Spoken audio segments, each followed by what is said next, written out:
பொறுப்பேற்றுக்கிறேன் அப்படின்னு சொல்லிட்டோம்னா நம்ம எவ்வளோ சந்தோஷமா இருப்போம், தைரியமா இருப்போம்ல. அப்போ அல்லாஹ் என்ன சொன்னா, செலவாத்து ஓதுங்க, உங்கள் வாழ்க்கைக்கு நான் பொறுப்பேற்றுக்கிறேங்கிறான். இன்ஷா அல்லாஹ். ரெண்டாவது. அடுத்தது மூணாவது, ஹாஜத்துக்கள் அனைவரும் நிறைவேறும். அனைத்தும் நம்ம என்ன ஹாஜத்து வச்சு நம்ம செலவாத்து ஓதுறோமோ அந்த ஹாஜத்து நம்மளுக்கு நிறைவேறும். அதாவது ஒரு வரலாறுல படிச்சது ஞாபகம்.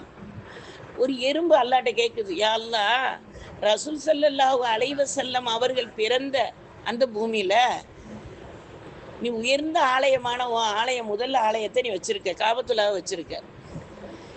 எல்லாரும் மனிதர்கள் போய் தவாஃப் செஞ்சுட்டு வர்றாங்க, எனக்கு அந்த வாய்ப்பு இல்லையா அப்படின்ட்டு ரசூல்லாவை முன் வச்சு துவா கேட்குது. அல்லாஹு தாலா அந்த எறும்புக்கு அந்த காஜத்தை நிறைவேற்றி கொடுக்குறான். அது முதல்ல எனக்கு கவபத்துல எனக்கு தவாபு செய்ய வைய அல்லான்னு கேட்டிருந்தா கூட கொடுத்துருக்க மாட்டான். முதல்ல என்ன சொல்லுச்சு, ரசுல்லாவை முன்னிறுத்தி சொல்லுச்சு. அப்போ அல்லாஹு தாலா எந்த ரசூலை கொண்டு நம்மளுக்கு அல்லாஹு தாலா பரிசுத்தப்படுத்துகிறானோ அந்த ரசூலை கொண்டு செலவாத்து ஓதி நம்ம ஹாஜத்துக்கள் கேட்டோம்னா நிச்சயமாக அல்லாஹ் நிறைவேற்றி கொடுப்பான். நம்பிக்கையோடு கேட்கணும். நம்ம ஒரு 100 தடவை செலவாத்து ஓதுறோன்னு ஓதிட்டு நம்மளுடைய ஹாஜத்து நிறைவேறலை அப்படிங்கிறதுக்காக வேண்டி அந்த செலவாத்தை என்ன செஞ்சிடக்கூடாது, குறை கூறக்கூடியவர்களாக இருந்துடக்கூடாது. அல்லாஹ் பாதுகாக்கணும். ஏன்னா நம்ம நாக்கு ரசூல் ஸல்லல்லாஹு அலைஹி வஸல்லத்துடைய நாக்கு போல இல்லை, தாபீன்களுடைய நாக்கு போல கிடையாது, சஹாபாக்களுடைய நாக்கு போல கிடையாது. நம்மளுடைய நாக்கு எப்படிப்பட்ட நாக்கு, எத்தனை டங்கு கிளீனர் வச்சு க்ளீன் பண்ணாலும் அந்த அழுக்கு போகுமா? நல்லா பாதுகாக்கணும்ல. நல்லா பேசுவோம், நல்லா சிரிப்போம், நம்ம ஒவ்வொரு மார்க்கத்தில் உள்ள விஷயங்களை நம்ம எல்லாம் கற்றுக்கிறோன்னு நினைப்போம். ஆனால் நம்ம வாழ்க்கையில் அதன்படி வாழ்கிறோமா அப்படின்னு நம்மளுக்குள்ளேயே நம்ம கேள்வி கேட்டுக்கிறோம்.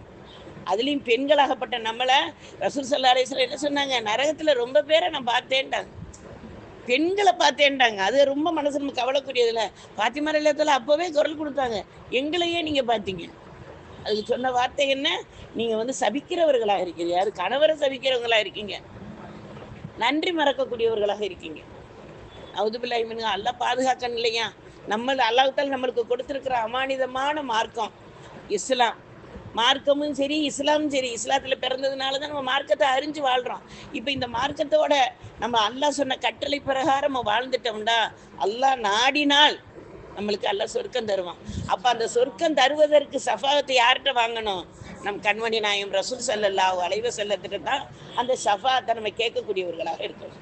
அப்போ அப்படிப்பட்ட ரசூல் ஸல்லல்லாஹு அலைஹி வஸல்லம் பேரால செலவாத்துக்களை ஓதி நம் ஹாஜத்துக்களை எல்லாம் நிறைவேற்றக்கூடிய வாய்ப்பை தந்தருள்வானாக. இப்போ இந்த செலவாத்திலேயே மிக உயர்ந்த செலவாத்துங்கிறது